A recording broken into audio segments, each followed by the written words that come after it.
रहमान रहीम हम पढ़ रहे हैं मैट्रिक्स के ज़रिए साइमल्टेनियस इक्वेशन सिस्टम को हल करने की तरीकाकार को, और उसमें हमने करना क्या है कि हमारे जो अननोन वेरिएबल है हमने उनको फाइंड आउट करना है।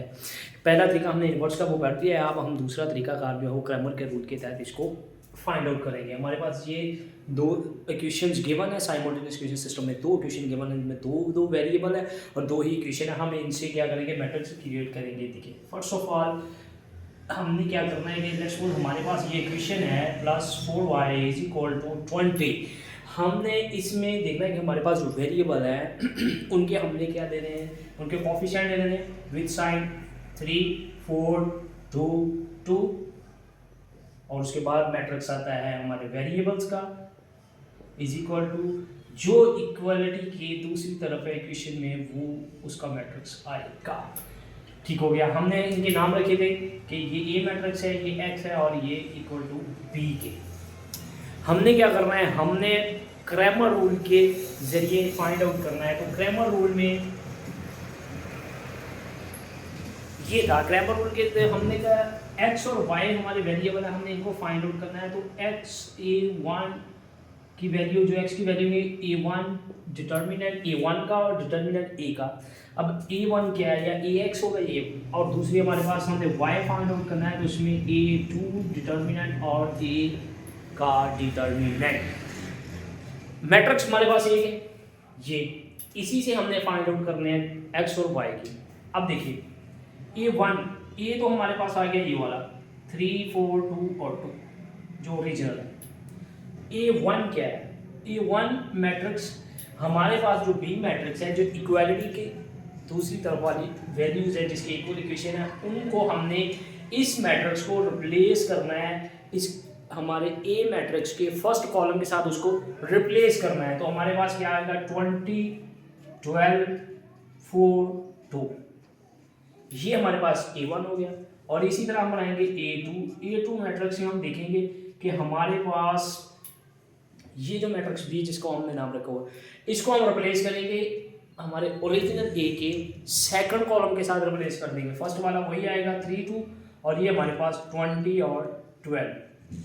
ओके, नेक्स्ट स्टेप है हमने फाइंड आउट करने हैं इनके डिटर्मिनेंट्स। जैसे ए का डिटर्मिनेंट, अब ए का डिटर्मिनेंट फाइंड आउट देखें 3 4 2 एंड 2 इक्वल टू, इसको इसके साथ मल्टीप्लाई किया तो 3/2 minus 2/4 is equal to 6 minus 8 is equal to -2। ये -2 हमारे पास क्या आ गया, the determinant of the A matrix का डिटर्मिनेंट आ गया। नेक्स्ट हमारे पास क्या है A1, हम उसका डिटर्मिनेंट फाइंड कर लेते हैं। A1 का डिटर्मिनेंट वो देखिए 20 4 12 and 2, it's mean 20 multiply by 2 minus 12 multiply by 4 40 minus 48 is equal to -8। ये हमारे पास डिटर्मिनेंट ऑफ द A1। और उसके बाद हमारे पास डिटर्मिनेंट आएगा A2 का डिटर्मिनेंट हमने फाइंड आउट करना है। वो हमारे पास है 3 2 20 और 12।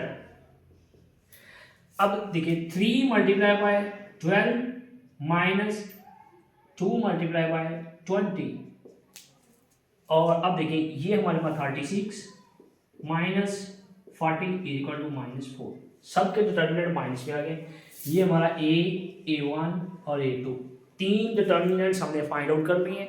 A1 का डिटर्मिनेंट, A2 का डिटर्मिनेंट और साथ में हमारा A का डिटर्मिनेंट जो हमारे पास ओरिजिनली A अवेलेबल। अब हमने ये जो दो पहले फार्मूले लिखे थे, इन्हीं में हमने इनकी वैल्यूज एड अप करनी है। देखिए A1 का डिटर्मिनेंट -8 डिवाइडेड बाय A का determinant -2 is equal to 4। It's mean कि value of x is equal to 4। इसी तरह A2 का डिटर्मिनेंट ये है, A1 का डिटर्मिनेंट ये, और A का डिटर्मिनेंट ये। हमने इन्हीं वैल्यूज को इस्तेमाल करना है जो मैंने अंडर सर्कल की हुई है। अब यहाँ पे देखें y की हमने अगर वैल्यू फाइंड आउट करनी है तो y का क्या था, A2 का determinant divided by A determinant. अब A2 का डिटर्मिनेंट -4 है, तो -4 divided by -2 is equal to 2। It's mean the value of the y is equal to 2। हमारे पास x की वैल्यू आ गई 4 और y की आ गई 2। ये दो वैल्यूज हमने फाइंड आउट कर लिए। अब हमने देखना है कि हमारी ये दोनों वैल्यूज ठीक हैं, हमारा आंसर ठीक है। हमने जो हमारे वेरिएबल x और y की वैल्यू हमने फाइंड आउट की है, आया कि वो हमारे इस सिस्टम यानी कि साइमल्टेनियस इक्वेशन का जो हमारे पास सिस्टम है, तो दो इक्वेशंस गिवन है, क्या इनके अकॉर्डिंगली वो जवाब हमारा ये वाला दुरुस्त है या नहीं है। उसके लिए तरीकाकार सिंपल ये है कि हमने ये दोनों वैल्यूज जो हैं किसी एक इक्वेशन में पुट अप कर देनी है। ठीक है, चेक करने के लिए देखिए इक्वेशन नंबर 1 लिखता हूँ 3x + 4y = 20 फॉर चेकअप।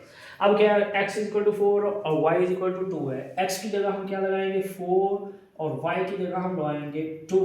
जब 2 लगाया ये हमारे पास हो गया 12 + 8 = 20, 20 = 20। इट्स मीन ये हमारी इक्वेशन सेटिस्फाई हो गई और ये हमारे आंसर्स बिल्कुल दुरुस्त हैं जो हमने क्रैमर रूल को इस्तेमाल करते हुए फाइंड किए हैं।